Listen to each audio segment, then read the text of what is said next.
Olá, estudantes. Eu sou a monitora Silvana Santos, da disciplina de literatura, e a gente vai falar hoje sobre o parnasianismo e o simbolismo. São bem curtinhos, vai ser bem pequenininha a aula, mas a gente vai falar os pontos mais importantes de quando cai essas duas classes literárias no Enem. Tá? O parnasianismo ele teve início no século XIX e chegou até o século XIX, quando teve início ao modernismo. No Brasil, teve início com a obra Fanfarras, de Teófilo Dias, em 1889. O parnasianismo ele teve início em 1871 com Alphonse Lemaire, quando ele publicou 3 livros, um conjunto de livros, chamado Le Parnasse Contemporain. Então, depois que ele começou as suas obras na França, foi se espalhando para outros locais, como Portugal e Brasil. Só que aqui no Brasil, o parnasianismo ele não teve uma grande expansão. Então, por isso que ele é bem pequeno, tem poucos escritores aqui no Brasil. Né? O parnasianismo ele recebeu esse nome por causa do nome de uma montanha, né, que era consagrada pelo deus Apolo. Então, foi chamado de Parnasa, certo? E depois, posteriormente ficou parnasianismo, né, por causa desses livros aí de Alphonse, certo? As inspirações para escrever os livros do parnasianismo veio de Pierre e de Charles Baudelaire, né, que são franceses. Então, o Brasil buscou inspiração na França para poder escrever os seus livros aqui no Brasil. E Gautier ele defendia o seguinte, que a palavra deveria ser o objeto do poema, ou seja, não é para ter sentimentalismo, sabe? Tirava o sentimento e ficava somente as palavras. Então, com isso, o parnasianismo ele se opôs às prosas do realismo e naturalismo e do sentimentalismo do romantismo. Então, eles eram totalmente contra ao romantismo, e a gente vai ver nas características bem detalhadas essa oposição aí. E os principais temas eram justamente os objetos e as paisagens. A influência histórica surgiu na França no século XIX, né, com o objetivo de formar poesias perfeitas, lembrando que o parnasianismo e o simbolismo eles iniciaram paralelamente. Então, a influência histórica vai ser a mesma, porque ocorreram no mesmo tempo, quase no mesmo tempo, certo? Então, ele surgiu na França no século XIX, né, com essa ideia aqui do parnasianismo de ter poesias perfeitas. Era essencialmente poético, ou seja, era poesias, né, portanto é que eles eram contra a prosa do realismo e do naturalismo, certo? E a partir daqui desse século, houve algumas descobertas da ciência, né? Eu botei algumas aqui como o desenvolvimento tecnológico nos setores de comunicação e transporte, onde foi criado aí o barco a vapor em 1807, onde teve a projeção da locomotiva a vapor em 1814, e em 1837 foi quando foi inventado aí o telégrafo. Então, nesse momento histórico, é quando a ciência ela alcança grandes objetivos, né? Teve uma grande evolução na ciência. E, ao mesmo tempo, também uma revolução industrial, que foi aí iniciada no século XVIII. Então, o parnasianismo passou por esse processo histórico, certo? E o parnasianismo ele não se envolveu muito com essas questões sociais do tempo, certo? Então, eles falavam muito como eu falei, do objeto e muito de paisagens, né? Era mais assim, não era nada de questões sociais como o realismo e o naturalismo. O parnasianismo ele tem algumas características, né, que se opondo aí às outras classes literárias, que era a objetividade, ou seja, eles estavam se opondo ao subjetivismo e o sentimentalismo exagerado dos românticos. Então eles eram muito objetivos, nada de subjetividade. Eles eram impessoais, ou seja, eles não tinham o eu. Eles sempre negavam os sentimentos, certo? E em alguns trechos de algumas obras, Até tem um pouco de sentimento, porém é um sentimento que está bem escondido, eles não deixam transparecer sentimento, certo? Eles eram muito ligados também à estética, ao culto à forma, ou seja, a métrica, a rima, o vocabulário é bem rebuscado, é uma linguagem culta, né? A construção da poesia tinha que ser perfeita, que era isso o que os parnasianistas buscavam, a perfeição da poesia. Então é isso que também a gente pode falar aí que é a arte pela arte, que a realidade não é uma influência para a poesia, não tinha realidade, não tinha nada social, era tudo objetivo, porém não tinha influência de coisas realistas, era tudo coisas que eles criavam, né? Era descritivo ou narrativo também, os textos ou descreve ou narra, dependendo do escritor. Mas eles descreviam tudo de forma bem detalhada, os objetos, tudo o que tinha, o que eles queriam dizer era bem descritivo mesmo, bem detalhado. Como eu falei também, tem o preciosismo, que é a linguagem culta e de muito difícil compreensão. As figuras de linguagens eram muito poucas, a mais utilizada aí era o hipérbato. E a valorização do positivismo da ciência. Eles valorizavam muito a ciência, mas não tem nada a ver com a parte social que a gente falou agora. Tá? Um dos principais representantes brasileiros foi Olavo Bilac. Ele nasceu em 1865, no Rio de Janeiro, e faleceu em 1918. Ele era poeta, contista e jornalista brasileiro. Ele teve diversas obras, e a principal dele, a mais conhecida, foi Poesias. E a Via Láctea também, que é das mais conhecidas dele.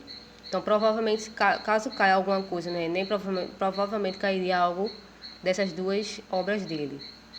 Ele colocava nas suas obras algumas características, que eram um poema mais narrativo e descritivo, não tinha aprofundamento, como eu falei, do sentimento evidente, mas ele falava, mas não era evidente. A forma rigorosa, mitologia greco-romana, culto à beleza. Veja aqui que não tem nada social, né? Ele falava muito de beleza, ele gostava muito disso. Outro representante brasileiro é Alberto de Oliveira. Ele nasceu em Palmital, no Rio de Janeiro, em 1857 e faleceu também no Rio de Janeiro em 1937. Ele foi um poeta e professor brasileiro. As principais obras deles foram canções românticas, meridionais, sonetos e poemas, versos e rimas e poesias. As principais características das suas obras eram ela era muito intelectualizada, era muita palavra difícil. Ele defendia a arte pela arte. Ele tinha uma inspiração barroca e arcade portuguesa, embora o parnasianismo ele tenha influência francesa. Alberto de Oliveira ele buscou inspiração também nas obras arcades, né, e barroca. Era mais descritiva e ele exaltava a natureza e a saudade e também aos objetos. Outro representante brasileiro é o Raimundo Corrêa. Ele nasceu em 1859 no Maranhão e faleceu em Paris em 1911. Ele foi magistrado, professor, diplomata e poeta. As suas principais obras foram Primeiros Sonhos, Sinfonias, Versos e Versões, Aleluia e Poesia. A sua obra, a principal característica era a dor, a amargura, o pessimismo. Ele tinha uma perfeição formal, ele falava muito de natureza, dos sonhos não realizados, reflexão de ordem moral e social. Ele, juntamente aos outros dois autores, eles formaram o que era conhecido como a Tríade Parnasiana, porque eles eram os três autores do parnasianismo, são os autores mais são mais lidos, foram os principais, né? Olavo Bilac, ele sentou aí na Academia Brasileira de Letras. Alberto de Oliveira também, eles fundaram a Academia Brasileira de Letras, eles foram um dos fundadores da Academia Brasileira de Letras, certo? E ele era considerado aí, o Alberto de Oliveira, o príncipe dos poetas, juntamente com Olavo Bilac. Depois que Olavo Bilac faleceu, ele foi considerado o primeiro príncipe dos poetas por uma revista. E depois que ele faleceu, quem ficou no lugar dele foi Alberto de Oliveira. Então eles fizeram parte aí da Academia Brasileira de Letras, né? e por causa aí da sua colaboração ao parnasianismo, certo? Pronto, ó, aqui é o parnasianismo. Ele é bem curto mesmo, só tem os autores mais importantes são esses. Essas duas classes literárias não caem muito no vestibular, então ele é bem pouco. Os assuntos também são poucos, não tem muito, até porque o parnasianismo no Brasil, ele não teve tanta influência, então ele é bem pouquinho. Então a gente já vai passar para o simbolismo, né, que aconteceu aí, como eu falei para vocês, paralelamente ao parnasianismo, né, foi no século XIX, na França também, e foi até 1920 quando começou o modernismo, né, a Semana de Arte Moderna. Veja que foi bem pouco, né? Aqui no simbolismo, ele começou na mesma época, mas cada um teve o seu representante, né? Aqui foi Charles Baudelaire, ele publicou o livro de poemas As Flores do Mal, foi quando teve início aí na França, o simbolismo, e eles eram chamados aí de decadentistas. Os autores que seguiam o simbolismo e que seguiam Charles Baudelaire, eles eram chamados de decadentistas. Depois, em 1886, eles trocaram o nome para simbolismo. Aqui no Brasil, a obra que fez maior sucesso e que trouxe o simbolismo para cá, que teve início, foi em 1893, com o poeta Cruz e Souza, com a obra Missal e Broquéis. O que é que o simbolismo se opunha? Eles também se opunham ao realismo e ao naturalismo. Sempre lembrando que uma classe ela sempre se opõe ao anterior. Né? Então aqui eles estão se opondo ao realismo e ao naturalismo. No caso do parnasianismo, ele também se opunha, né, ao sentimentalismo romântico, né? E como eu disse a vocês, ele também não cresceu aqui muito no Brasil, né? Foi uma classe também bem pequena. As influências, a mesma, do parnasianismo, né? Então a gente já vai pular agora para as características, né? Que são diferentes do parnasianismo.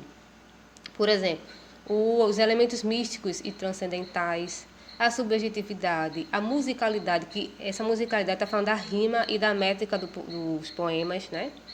As figuras de linguagens que são mais utilizadas eram a sinestesia, a literação e a assonância. Eles eram mais individualistas, falavam muito de fantasia, de mistério. Eles valorizavam muito a espiritualidade humana. E tinha uma oposição aí ao racionalismo, o materialismo e cientificismo, que é justamente o que era defendido, né, nas outras classes, né? Desconsideração das questões sociais abordadas pelo realismo e naturalismo também. Do mesmo jeito que o parnasianismo, o simbolismo, eles não abordavam questões sociais como era abordado no realismo e no naturalismo. Aqui no Brasil nós tivemos alguns representantes, os mais importantes são Cruz e Souza, que ele é o único negro aqui representando, né, a classe negra no simbolismo. Ele nasceu em 1861 e faleceu em 1898.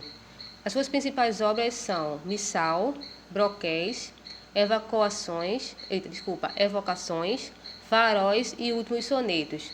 Nas suas obras, ele se aprofundou bastante na filosofia, na angústia metafísica. Por ele ser negro, ele sofria muitos preconceitos. Então, ele acabou ficando obsessivo pela cor branca. Então, nas suas obras, ele sempre colocava a cor branca como se fosse algo muito bom, né?